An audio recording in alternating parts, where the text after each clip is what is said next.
Good afternoon and welcome to The Nose, our special Keep Your Shirt On Thor edition. If you've seen Avengers Endgame, you know what we mean. If not, we probably won't. I don't know whether we'll spoil that for you. We are going to try very, very hard not to spoil anything important for you, but we do need to talk about this movie. Before I talk about this movie, let me quickly mention who our panelists are today. Susan Bigelow is a librarian, a columnist for CT News Junkie, and a science fiction fantasy novelist. James Hanley is co-founder of Cine Studio at Trinity College. Bill Usman is professor of media studies at Sacred Heart University. It's like the perfect lineup to talk about Avengers Endgame. Before we dive into this, we should mention, in connection with James, Trinity Film Festival is this weekend. Now, quickly, what is Trinity Film Festival? Trinity Film Festival is a festival of films. It's films by undergraduates from all over the world. And they get entries from people who have made short films, and then they bring them. Most of them actually show up and actually will be there starting tonight. Many people will be in town, and then we have the gala events tomorrow. And we show the films, and then they get judged, and then there's an award ceremony tomorrow evening. And when that's all over, then on Sunday, regular Nose panelist Jim Chapdelaine, if you think the Avengers Endgame is star-studded and multi-everything, well, Jim Chapdelaine every year has this benefit concert at Infinity Hall in Hartford where he brings together on behalf of various good causes some of the really great musicians from the New England area. And in this case, Big Al Anderson is coming back to New England. Big Al Anderson, formerly of NRBQ and the Wild Weeds. So there's no headliners on these annual concerts, but wherever Big Al is tends to be kind of the center of the universe. But also people like Mark Arelli, Christine Ullman, Tang Sauce, the hip hop artist, Winter Pills, the very, very cool alt band from Northampton, and somebody else that I'm not thinking of right now. Well, there's like a whole bunch of people anyway, and I will try to help Jim out when he needs it on stage in terms of emceeing, and it's all going to be fun. So those are things to think about. Meanwhile, back in the multiverse, Avengers Endgame is the movie that promised to put a cap on that oil gusher that we know to be the Marvel Comics Universe series.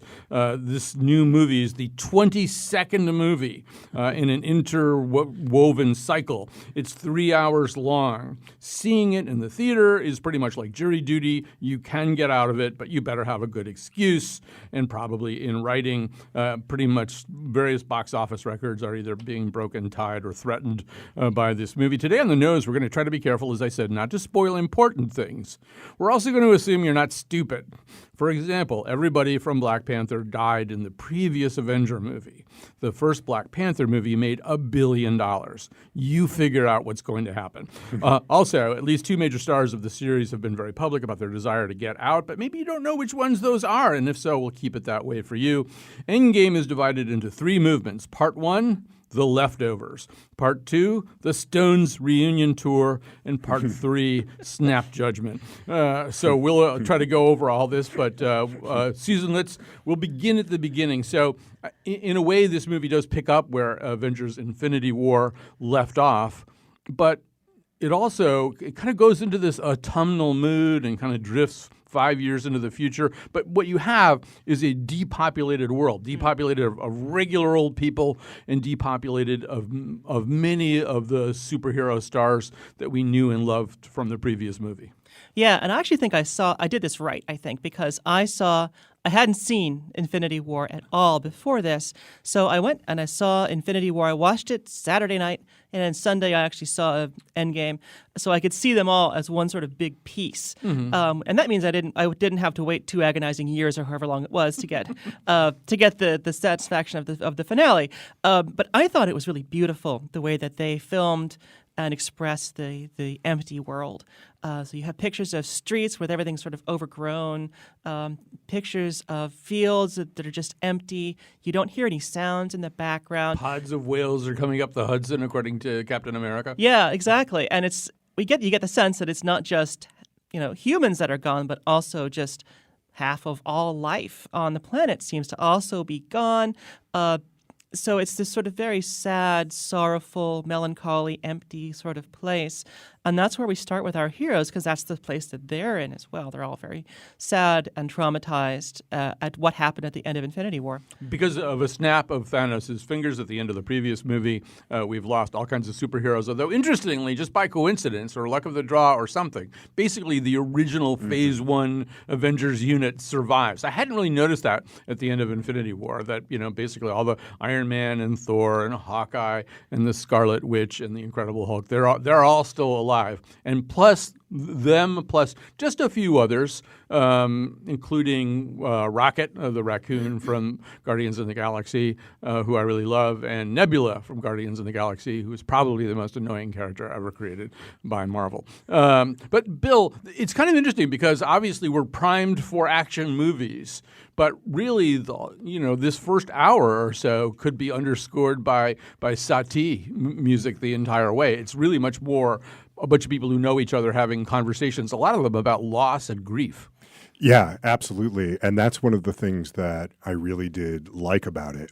In fact, Susan is right that you really put them two together, and it's a 5-hour long movie, never mind all the stuff that came even before that. And it actually opens, there's a little bit of overlap. It actually opens just a few minutes before the previous movie ended, because you see Clint Barton, a.k.a. Hawkeye, with his family, and then things start to unfold. The film had me right then and there. And I know I'm a geek and I know I'm a fan. I've been reading Marvel comic books since the 1960s, but I actually found that very emotionally touching. And then they pull in one of my favorite songs by Traffic, Dear Mr. Fantasy, and the film immediately had me. And as you said, Colin, for the next hour, it's very melancholy. It's not really much of an action film, and it is very much about, what is that loss? What would that loss be like if half the world suddenly vanished? Even though, there are obviously environmental and ecological and Malthusian arguments to be made that Thanos was not completely wrong, that the planet cannot sustain the way it's going. But then there's the actual human tragedy that would occur before that. And I think the film very successfully tries to encompass that even though it is eventually an action film. So, James? Well, I agree with that, actually. The whole that first beginning section of the film is really remarkable that it is what it is. I mean, most films now that come from the Marvel Universe or from any of the major distributors, they just feel that they have to start with a major action sequence. Yes. They have to grab the audience. The most remarkable thing to me was I sat in a sold-out house where the audience didn't react badly at all to that slow start. It was really remarkable how they were drawn into it and how that completely, to me, blew out of the water the idea that you have to grab people right at the beginning with something that they were grabbed by something completely different, which was actually involving them in a much more nuanced character development. And it made it a much more interesting film to me to find that. And throughout the film, the effects of that sort of unfolded because the way that people reacted to various scenes was not at all what I expected, with one exception. But most of the time, the audience was much more engaged, I thought, with much less going to and fro, in spite of the three-hour length. It was really a surprise in lots of ways. It's almost as if the Marvel Universe people, aware of the fact that one of the criticisms of this incredible oxygen-consuming cycle of movies, using up the time and talents of some of the most prominent actors working in movies these days, that, well, we could deliver some heft. Here's a little Eric Romer hour for you, all right? So let's hear a clip from the movie, and then I want to turn back to that whole question again. First of all, this clip's been released everywhere, so I don't feel too bad about you hearing it. It's some of those primary characters, I think maybe you hear Nebula as well, talking about what they're going to do about all the people that they love who are dead. He used the stones again. Hey, we'd be going in short-handed, Look, he's still got the stones, so... So let's get him. Use them to bring everyone back. Just like that. Yeah, just like that. Even if there's a small chance that we can undo this, I mean, we owe it to everyone who's not in this room to try. If we do this, how do we know it's gonna end any differently than it did before? Because before you didn't have me. Hey, new girl. Everybody in this room is about that superhero life. And if you don't mind my asking, where the hell have you been all this time? There are a lot of other planets in the universe. And unfortunately, they didn't have you guys. Let's go get this son of a bitch. All right, a couple of things just to annotate that clip. First of all, Captain America's potty mouth has gotten worse. He used to be kind of famous for not wanting to swear, and I think he has he may even drop an even worse one later in the movie. I was trying to confirm that, but anyway, he says "son of a bitch" there. The new girl that they're talking about is Brie Larson as Captain Marvel, who appears to be the most powerful heroic being in the Marvel universe, which is kind of interesting too. It's kind of difficult to kind of measure her powers, but they seem to exceed everybody else's, maybe including, say, Thor's. Before we go a little bit more into the movie, I just want to go back, James, and we'll just go around the table in the opposite direction and just talk a little bit about what this Marvel 22 movie universe. And obviously Marvel movies are not going to stop. In fact, Captain Marvel will be a big part of what goes forward. Black Panther, I assume, is a big part of what goes forward. There'll be other stuff. There's other stuff expanding onto streaming because Disney owns all this stuff, and they've got Disney Plus that they're going to be launching. I know of at least one of these Avengers characters who's going to get an individual series. But this, for people who love movies, love cinema, the footprint that this thing has made on movies since about 2008 is a pretty problematic thing, I would assume. Well, it is. I do think, especially since Disney swallowed 20th Century Fox and will control about 40% of the output of movies from major distributors, I think it has the potential to be something problematic because the expectations now after this opening, this record-breaking opening, the expectations from investors will be huge. And I do think that in the past, when you've had effects like this, some big movie has had a big footprint in the market. And one of the things that has happened then has been that these distributors or these studios have decided to open up independent studios whereby they funded things they would never have funded before. And so you start to get some crumbs falling on the floor and new filmmakers come into the market. And I would hope that this would happen, but Disney has not had a history of doing that. And they have actually been much more of a sort of ruthless money machine in many ways. And this film is remarkable just in that such an entertaining film and such a good film with relatively few flaws could be in the market from this major distributor. But the question is, could you do it again, or will that continue? And I think that as far as cinema is concerned, it's kind of like a very clear demonstration of the sort of bifurcation of cinema that is happening, that there are these massive blockbusters and a major commercial market for those films. And then there's cinema other, which is going to art houses, things that play in smaller theaters or that also play online, of course. They're streamed. But it means that the art of cinema, if you like, is very clearly delineated by the presence of something enormous like Endgame versus the other interesting films, which incidentally, many of which got forced out over the past couple of weeks. Right. Because there was so much money to be made selling food at the Endgame shows that, that Disney people were on the phone saying, look, we need to be starting this movie every 5 minutes. To hell with all the rest of it, knock them out. And when you have 40% of the market, you can get away with that stuff. So, Bill, before we go to your comment, just to put a price tag on this, and this is from our producer, Jonathan McDiaperpants. The total worldwide gross so far for the Marvel Cinematic Universe's feature films, these 22 films we're talking about, 3,000 minutes supposedly of viewing time, which may tie into an oft-repeated line in this movie, $20.4 billion. So $20 billion. 22 movies, they're doing almost $1 billion a film. So this is not going to stop anytime soon. Go ahead, Bill.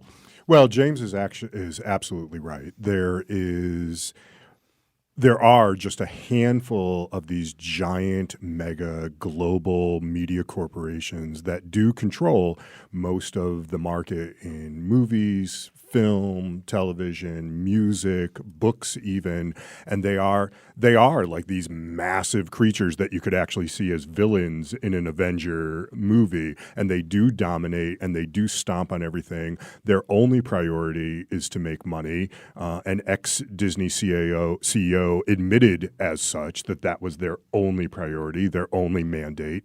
It had nothing to do with storytelling or anything else. And I went to see the film at a local theater that has 17 theaters, and I would guess at least 6, 7, maybe more, half of them were showing just this one film. So obviously then there's an absence. There's something that's being squeezed out. It does have just this juggernaut force, and Juggernaut, by the way, is an X-Men villain, to just plow through everything. And I think there are also now alternatives of how people can both create, distribute, and consume films. But I think the biggest thing that I worry about is the ability to just go to a theater and watch a film in a theater if it's not one of these giant mega films. Where this studio is located right here, where we're speaking from, we're lucky because we have institutions like Cine Studio at Trinity College. We have Real Artways. So there are places where we can still see other types of films on screens, on the big screens. But in other parts of the country and in other parts of the world, I don't know if people are as lucky as we are in this little pocket that we're in. Susan, I don't even know what they're complaining about. I mean, we're, just in a matter of weeks, I think we're going to see the major release of a movie in which the guy who was the kid in About a Boy and who now is an X-Man, he's the Beast, is going to play an author. Of course, it's Tolkien. So that's what they're going to do now. They're going to do biopics of fantasy authors. But you, like me, and to a certain degree, Bill, as consumers of nerd culture, do we have a glut here, or are we happy with this, or how do we feel about it? Well, I mean, if you take a look at the two biggest movie franchises, what are they? It's the Marvel Cinematic Universe and it's Star Wars. Mm-hmm. And that's nerd stuff. It's science fiction. And the reason why it's so popular is it's people's childhood, first off. But it's also really well done. It's exciting. It's interesting. People like these characters. I think that I don't think that that necessarily people would necessarily be going to the movies at this point in the spring that much if you weren't getting these big draws coming in. So yeah, I'm absolutely pushing stuff out. But are these things that were going to be in crowded theaters or not? I mean, every single theater that has been sort of sold out. It's been tons of people cramming themselves in to see Endgame. Would you necessarily have that for other movies? And if these movies just aren't drawing people in, well, maybe that's a problem. Maybe they're not being promoted enough. Maybe it's just not what the public wants. I also want to ask, I'd be interested in hearing this from all of you, but Susan, one of the things the Oscars toyed with doing last year was maybe having a different category for these really incredibly popular movies. Doesn't really make sense for them to compete head-to-head with a William James adaptation or a Henry James adaptation or a William James adaptation for that matter. But, and I looked at, you look at these movies, and I thought in the previous movie, Infinity Wars, that Josh Brolin's portrayal of Thanos, who in many respects is the center of that movie, the villain more than the heroes, was spectacular. I mean, if I were them, I would have put on an Oscar push to get Josh Brolin a Best Supporting Actor nomination. And I wouldn't be surprised if this happens for Robert Downey. This time, he has this very wintry, layered, complicated performance. I don't know. Can we look at these things the way that and hold them to the same kinds of standards that we hold more serious movies? Well, we talk about other movies as being more serious. Why? So this is something I find in the science fiction writing community as well, that if a book is science fiction, if that's how it's marketed and that's how it's classed, it's not going to be taken seriously by serious literature people. So you're not going to get people considering it for National Book Awards, even though it might be something fantastic. It might be something that's incredibly well written, very powerful, addresses powerful themes. If it's got some aliens in it, if it's got some spaceships in it, then immediately it's unserious. It's not serious. It shouldn't be taken that seriously. For that kind, it's not art, basically. And, I can push back on that a little bit. I think that there are some remarkable artistic cinematic moments in pretty much every single one of these MCU, Marvel Cinematic Universe movies. Endgame especially. We were talking about the beginning of Endgame and the sort of the tone that it sets. Some of these wonderful performances, just the development of these characters and the way these great actors are able to portray them. There's so much that's really good and really quality going on here. So I think we're actually getting a treat with this movie. It's both it's a decent story. It's not great. It's not but it's not the best. But it's also got some great acting in it and some great cinematography. Why should we not take that seriously? I agree with that. I don't want to argue for this rigid demarcation between high culture and low culture. It's foolish to think that there can't be a compelling story told just because it involves strange flying beings and monsters and I mean, let's not forget, Beowulf is about a dragon.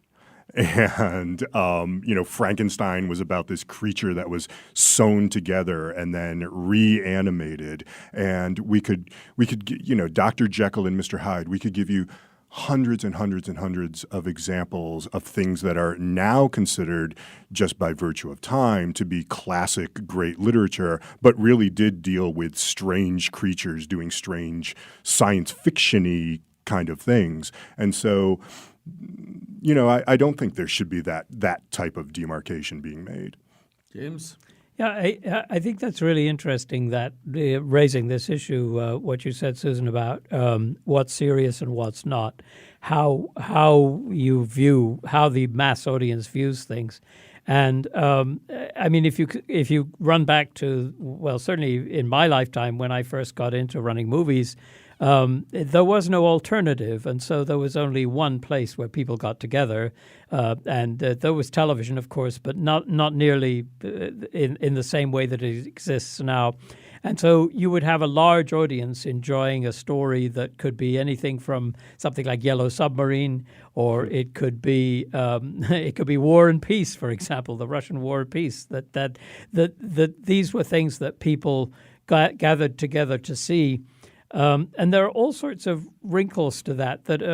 I mean, at first you think serious or not serious, and I think the case of science fiction is fascinating because I'm a great science fiction fan, and I think science fiction, to me, growing up and throughout my life, has always been the place of enormous leaps of imagination that made me I would certainly think of my own relationship with it as serious, that it's not just entertainment. It is something serious. But in the case of film as it exists now, or cinema as it exists now, there is no divorcing the content of something like Endgame, however good it is, and I think it's a really very good film. There's no divorcing it from the massiveness of it and its connection with ancillary things like selling food.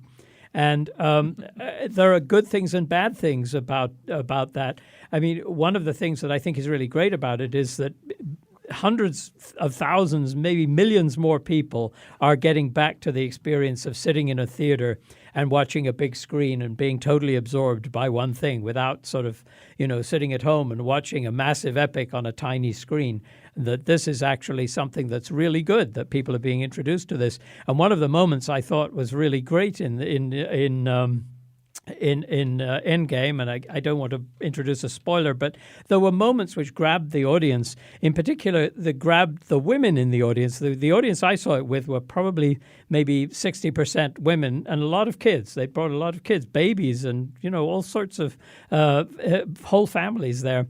And there's a moment in the film which is very exhilarating, and it made me go back to the early days of going to see films where the audience suddenly reacts.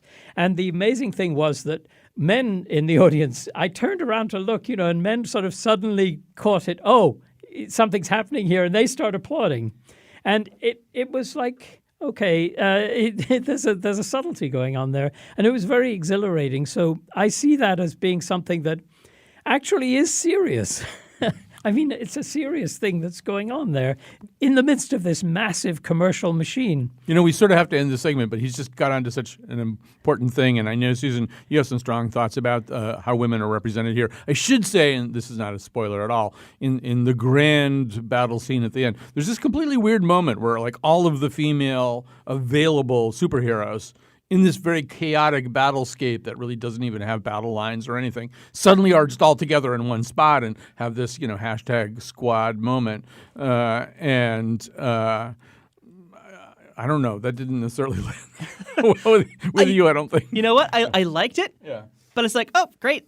Now it's over. Back to the guys. It was just too fast. It was right? too fast. I wanted more of that. Give me that. Yeah. Give me that whole thing. But isn't everything Why too aren't they the fast? I team? mean, every single thing in this movie is too fast, right? And 15 like- seconds of fame. Except that there was that incredibly held long shot of Brie Larson with a short haircut at the end.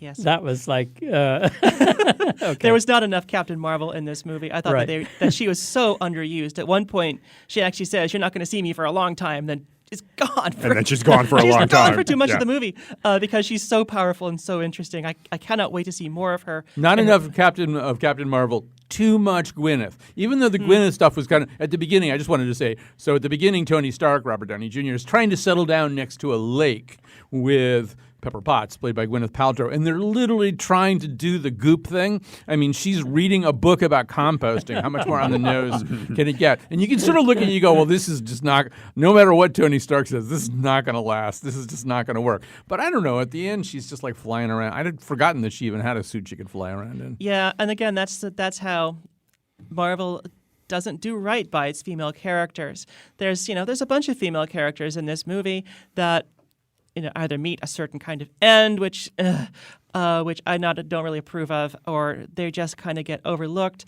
And that's how they might have been throughout the entire Avengers, at least arc of this series. Right. So Marvel tried to give us this great sort of girl power shot, almost to say, look, we really don't have a woman problem, but like it just touching the underscored that base. they still do. There was even a controversy about the poster when it first came out, where the woman from Black Panther had been completely left out of the picture. Right. Well, there is I think probably prequel movie about the Black Widow, a.k.a. ScarJo, coming up. The future kind of belongs to Captain Marvel and some of these other characters. So it might get better anyway. We have to stop there. Make sure your bladder is empty and your calendar is also empty because you won't be coming out. You, like Captain Marvel, will not be back for a while once you walk into Avengers Endgame.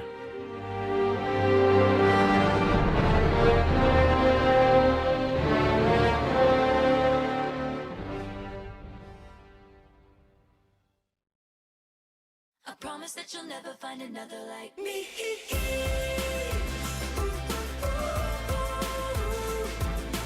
I'm the only one of me. Let me keep you company.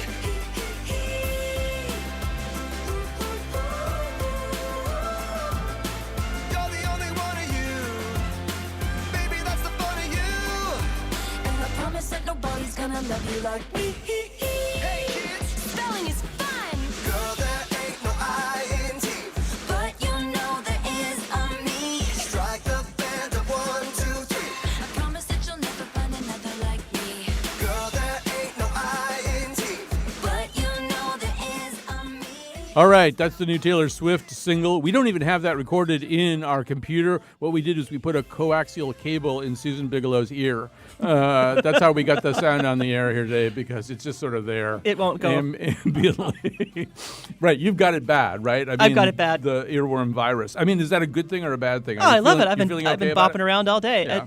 I love the song. I Yeah. love it. I love the video. It's so happy. So you're driving around in your Tony Stark Audi, whatever that was, just blaring that out the window? Exactly. Yeah. No, I like it. I think it's a great little song. It's fun. It's like a fun little song for spring. I thought the video was cute. I'm just amazed that there's sort of all of this criticism of it coming out, because while it's not the best Taylor Swift song ever, and I have to admit, I am a Swiftie. I do love Taylor Swift.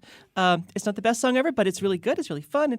And I don't know, there's a sort of cottage industry there of criticizing Taylor Swift and getting on her case. So It's part of the fun of Taylor Swift. I guess it is. Yeah. That's to whip up the fans. Right. Yes. Right. They have plants out there to do that just to sort of drive sales even more. We'll get to that. We'll get to all of James's paranoid thoughts about Paranoid? well, maybe not paranoid. Conspiracy thinking. But before this, see, it's great to have Bill Usman on because I was thinking, I'm going to have to do some kind of weird exegesis of all this symbolism of the, and then I thought, no, Bill's here. He'll probably do that on his own. And I was right. So you watched the video, and I don't know. Yeah. What did you find? What did you figure out? Well, where I thought you were going with this was it's great to have Bill Usman on, so I won't be the only cranky old man complaining about this. But it didn't do much for me. There's lots of, I guess, cool symbolism in the video. It opens with the snake coming at you, and then it transforms into butterflies. The snake turns into butterflies. Exactly. I had forgotten that Taylor has this whole thing about snakes, and what she really has done is she's reappropriated the accusation that has been made about her being a snake, and she's just taken this on and she embraces it. There was a moment in the video that I really liked when cats are referred to as their daughters because at home we also refer to our cats as our children. So I could fully embrace that. But it's just so pastel. I really think it could be mistaken for a Skittles commercial, and it makes me feel a little sick to my stomach. Now, I will say I'm also not the right target for this song because I like my music, my literature, and my films dark as can be. I like my chocolate dark as can be. This was kind of melange of La La Land and Mary Poppins and Bandstand, all in drenched pastel colors. I just didn't respond to it, and I didn't respond to the song either. But I also have to say, I'm not a Taylor Swift hater. There are other songs of hers that I really like. This one just isn't doing it for me. All right. Well, somewhere in James's mind, that Skittles commercial has already been shot. It probably has. Take it away, James. Well, I have to say, actually, in response to that is the celebration of darkness and the exhilaration of darkness actually comes in contrast to this sort of lightness, if you like, with the opening of the video, you're right. Yeah, yes. And I think that I really liked it. I have to say, I think it's a kind of a passing thing in a way that it'll be an earworm for a few days and then it'll be part of the background kind of thing. But one of the fascinating aspects of it to me that is really part of actually cinema, not just video and everything, is the ability to create artificial environments is advancing spectacularly. And one of the reasons for the snake and the fluids at the end is to show they can do it, because one of the most difficult things to do when you're creating images for film, or particularly for film where it's going to be on a big screen, is to avoid transparency, to have a liquid that can flow. And people are aware, like you can pour a glass of water on the table or something and everybody knows what water looks like, but it's incredibly hard to produce. And I thought in a short video like that, this showed an incredible virtuosity in creating that environment and with a perfectly enjoyable song. And I thought the grumpy cats got me. I thought that was great. They weren't just daughters. They looked singularly grumpy. And all of the sort of little details of it, I just really liked. And one of the things that I think about, though, with this is that this endlessly improving artificial universe is getting to a point where what we were talking about before about film is that there are going to be these stories that are told, human stories that are told without any CGI, that are small, if you like. They're the art house films that only 10 people will go to. There'll be that. And then everything else will be created universes, which is a very different thing. I think that you can show, like with Endgame, a film that can be an artificial universe that actually is serious on many levels and is a very satisfying story and a great thing. And then you look at this video as it's a personality, a zippy personality who's latching onto this ability to create this artificial universe in a very, very charismatic way. And I think that it's the certainly, I mean, it's really true. I'm sure that commercials by the dozen are being created as we speak with the same software to latch onto the public's awareness of this. Absolutely. I wanted to say two quick things, and maybe we can. I don't know whether we have time to do the Sonic trailer or not. One thing I want to say is that one of the ways you win the game these days is by having something that multiple generations of listeners can like, and you do this with something that's kind of bright and tuneful and appealing to a lot of different people, and maybe a little bit anodyne. But so I would equate this with Justin Timberlake's "Can't Stop the Feeling." Same kind of song, both of them taking aim also at the Song of the Summer title, which every serious recording artist or unserious recording artist goes after around this time every year. And she's certainly got a nice earworm song there. And it'll be what you want sometimes is that song where at a wedding everybody will get up to dance. Like a year and a half from now, everybody, the first few notes of this will come up from the DJ or the band, and everybody will get up because they all know the song, And so that's kind of an interesting form of a win. The other thing about this, sort of back to Bill and Snakes, this is something we quickly talked about as we were emailing, is that, I do feel like we're living in this intense callback culture where, you can't just watch one Taylor Swift video. You have to know a whole bunch of things from the back catalog to get the jokes and the references. I mean, that couldn't be more true than it is in Avengers Endgame, where, like, on your left cap apparently is like something you're supposed to know. Yeah, that was cool for me. See, if you know that, that's a cool thing. But like you have to watch 22 movies to make sure you get all this stuff. And in that sense, Susan, I mean, all of us around the table are nerds to some degree, but the level of nerding out that's required to make sure you even pick up on stuff has become a heavy lift. It has been. You have to consume so much culture in order to actually understand half of what's going on in the next bit of culture that you consume. It's just like meme culture, but taken to the extreme. And it's part of this kind of mining of our childhood for more stories and more characters and things like that. The things that we liked back in the 80s and 70s are coming back now. And there's always going to be references to how that was back then. But again, this is what culture does. It's not necessarily a bad thing. Culture has always been very self-referential. You can take that back to Victorian culture. You can take that back to most historical cultures are self-referential in some way, where there's always references to other things in it. It does sort of feed into our obsessiveness. It feeds into, I think it's driven by the internet, where we can endlessly talk about these things and post about them.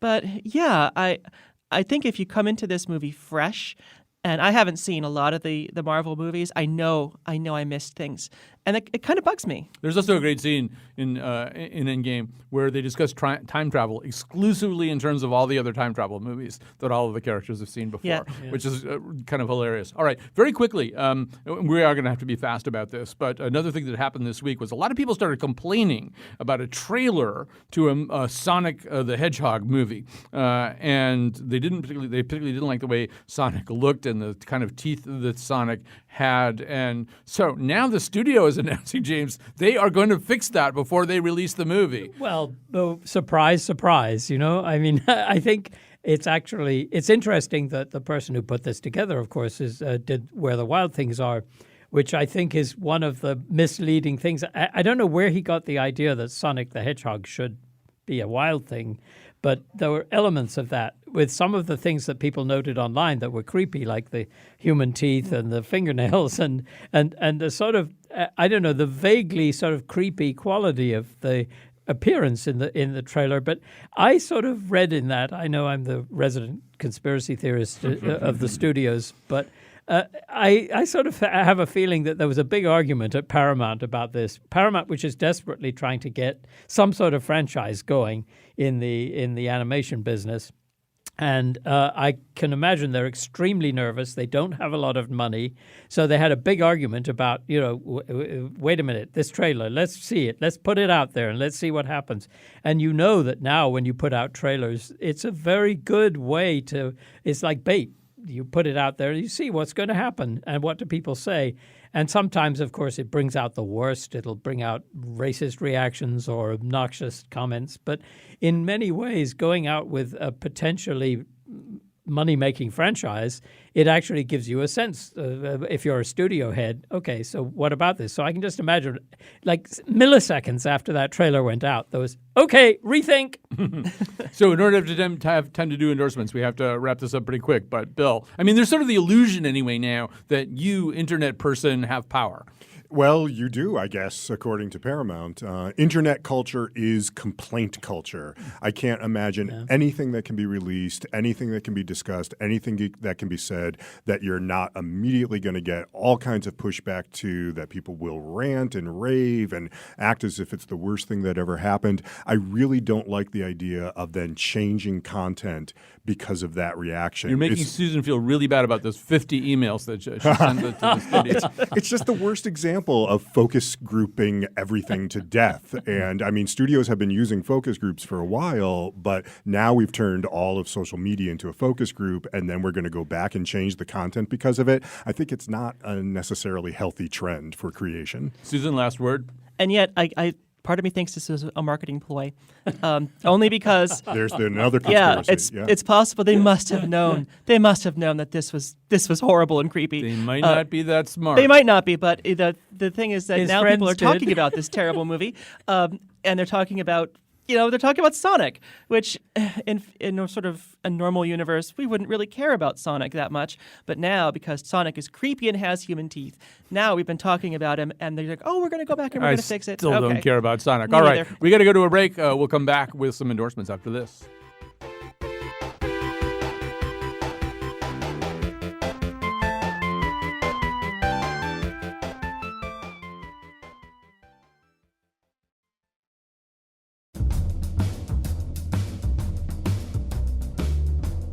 I never watch any of these movies, but my eye doctor says I'm starting to get tesseracts. Is that good or bad? I mean, should I try to get more tesseracts? Today's show was produced by Jonathan McDiaperpants. Our new intern is Thanos. Weird guy. Quiet. The part of Bill Curry was played by Tilda Swinton. We'll be back on Monday following up on the weekend's news. And now, back to Colin. Time to make some endorsements. Bill Usman, why don't you get us going? Okay, I'm going to try to squeeze in two quickly. The first is a book by the nonfiction author Robert Wright that came out just a couple years ago called Why Buddhism is True. And the subtitle is The Science and Philosophy of Meditation and Enlightenment. And he does something really interesting here, which is he tries to bring together secular Buddhism and neuroscience and cognitive science and psychology to suggest that the findings of cognitive psychology suggest that everything that is thought of in Buddhism actually is true and actually is good for us. And I think it's just a fascinating bringing together of philosophy, religion, and science. And then very, very quickly, check out, you can see this on YouTube, a guy by the name of Matt Easton. And he was the valedictorian at BYU this year. And in his commencement speech, I guess this is a spoiler, but it's okay. In his commencement speech at Brigham Young University, he comes out. And it's just the most amazing little 6-minute video. Make sure you have tissues with you because you will cry. So a lot of people thought Taylor Swift was going to do that. Instead, he did it. Okay. There was like this big buildup about Taylor Swift. All right, Susan Bigelow, what have you got? So I've got two things as well. The first one, speaking of mining our childhoods for things, the new She-Ra has its second season out, and again, this is this animated. It's actually really funny. It's really well done. It's very queer, which is awesome, and it's now on Netflix. It's only 7 episodes long, though. It's not long enough, but it's great. Is it sort of a darker reboot of the? Honestly, it's not. Okay. I feel like it's relentlessly optimistic and fun. I won't watch it then. No, yeah. I was asking for Bill, actually. Yep. And the other thing is the new Carsey Blanton art album I've been listening to a lot. I actually heard it first. I've heard on an NPR show about this. It's really great. It's fun. It's sort of, if you like sort of popish country, it's really fantastic. So go check her out. It's Carsey Blanton? Carsey Blanton. All right, because I'll get emails. What did she say? All right, James, what have you got for us? Well, I'm obsessed with trees, but last week I saw a documentary called Burned, Are Trees the New Coal? Which I thought I knew a lot about trees, but Burned, Are Trees the New Coal? There's a website. You can read all about it. You can watch the film. It was an extraordinary film, and it really made me think about one of the things that you're hearing increasingly now is that one of the very few things we can do about the catastrophe of climate change is actually plant trees and more trees and actually have some sort of effect on the carbon dioxide content of the atmosphere. But one of the things linked with that I feel so strongly about is please call your legislature and find out why is it that the DOT is cutting all those trees down on the highway and making it look like New Jersey.